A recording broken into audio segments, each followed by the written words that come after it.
O ser humano, nós que somos seres humanos, nós somos seres muito interessantes, né? Muito curiosos. Nós nos queixamos da nossa tristeza, da nossa infelicidade, eventualmente. Nós nos queixamos de um tipo de vida que concerne, por exemplo, ao relacionamento afetivo. E dizemos que sonhamos com uma vida melhor, né? Mas quando nos deparamos, né, com o trabalho que teremos que ter para alcançar aquela vida que nós defendemos de uma maneira tão apaixonada, que é a vida que queremos ter, uma vida de felicidades, né? Uma vida mais em paz, mais tranquila ou tranquilo, né?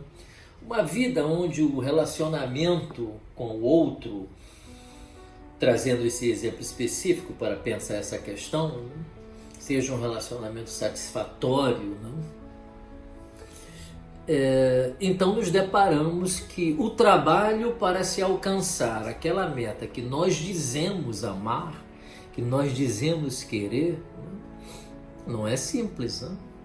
Mas não é simples por causa do outro, não é simples por causa da própria dificuldade que todos nós temos de fazer o trabalho, subir os degraus da escada, atravessar o deserto, enfrentar os próprios medos, né? Enfrentar as próprias ansiedades, né? Parece que a gente gostaria que a coisa caísse, né, pronta na vida da gente, né? E que temos essa crença também muito comum. Acreditamos ao outro, repito, né, usando como exemplo específico o relacionamento com alguém, né? Acreditamos ao outro boa parte, né, da nossa insatisfação. Como se o outro tivesse nascido com a função de me gratificar.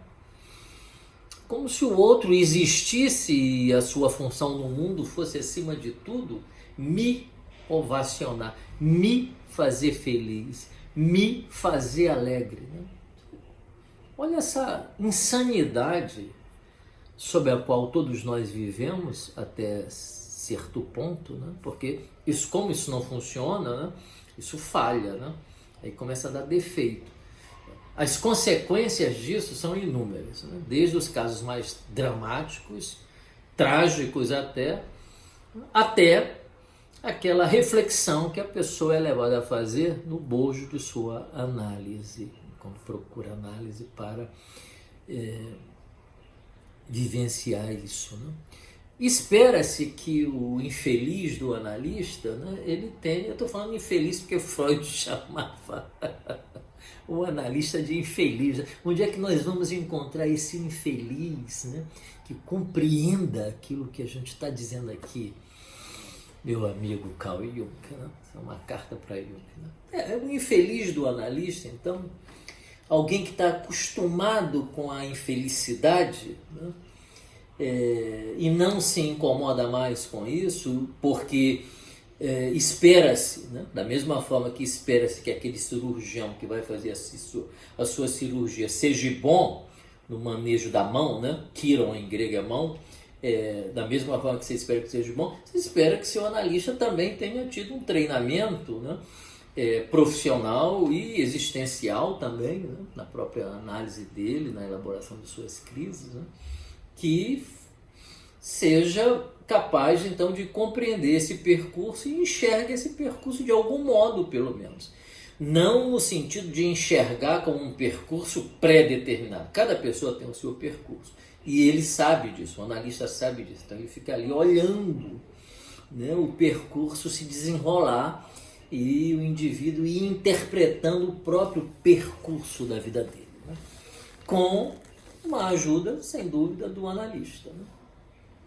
O cirurgião pode fazer a cirurgia, mas se o paciente não quiser se recuperar, ele boicota os remédios, né? Não toma a medicação, não faz os procedimentos. Então ele pode ser realmente ser autodestrutivo, né? Então o cirurgião é importante, mas o paciente também é importante no sentido de alcançar aquilo que ele quer alcançar, né? É disso que nós estamos falando, né? Então, com a ajuda do analista, a pessoa primeiro se conscientiza de que agora nós estamos na vida real, né? E na vida real eu dou de cara comigo, né? Porque na vida real, ou na real, como se diz, né, de maneira, na gíria dessa turma mais jovem, né? Vou te mandar a real, né? Eu vou te mandar a real. Na real é você mesmo com você. Então não é nunca o outro, nunca é o outro.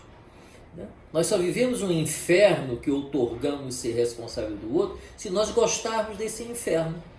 E não só gostarmos de forma inconsciente, né?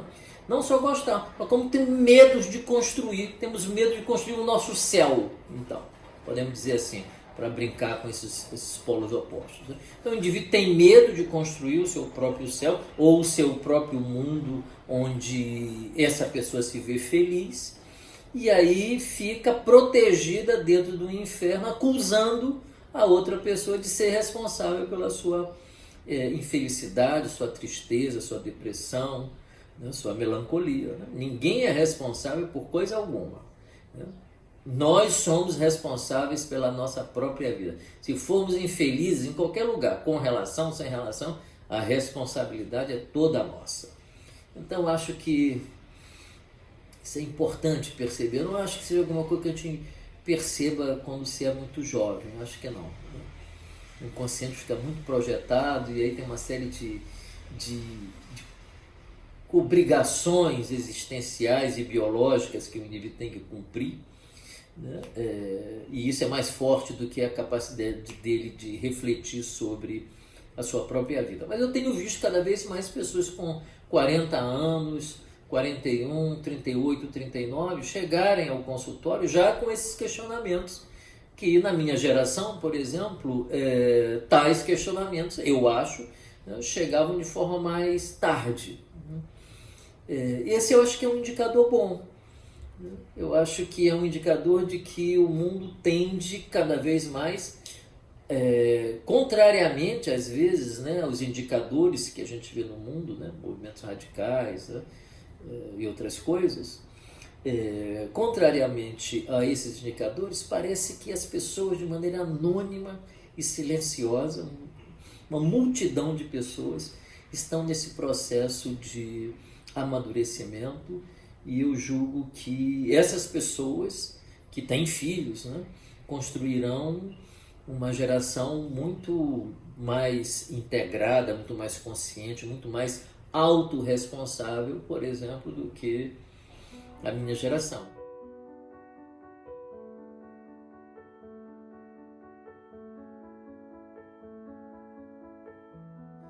Fez alguma coisa, né? Nós fizemos alguma coisa, né? Mas tem mais coisas por fazer, e aí eu sou otimista em relação a essa geração que está chegando aí, que eu acho que vai conseguir fazer isso sim. E eu pressuponho que isso vai existir em função daqueles casos que eu acompanho, né, no consultório, vendo as pessoas em crise, vendo as pessoas não conseguirem mais responsabilizar tanto o outro, assim, pelas suas desditas, né, e assumindo cada vez mais um comportamento autêntico, verdadeiro, né, assumindo aquilo que a pessoa foi destinada a ser e enfrentando todas as borrascas que aparecem no percurso dessa jornada, como se houvesse uma esperança de, ao atravessar o deserto árido, né, o indivíduo encontrará então uma fonte de água límpida e fresca, né, de modo que quando aquela pessoa provar daquela água, na mesma hora ela vai ter a sensação, a certeza de que atravessar o deserto foi a coisa certa a ser feita.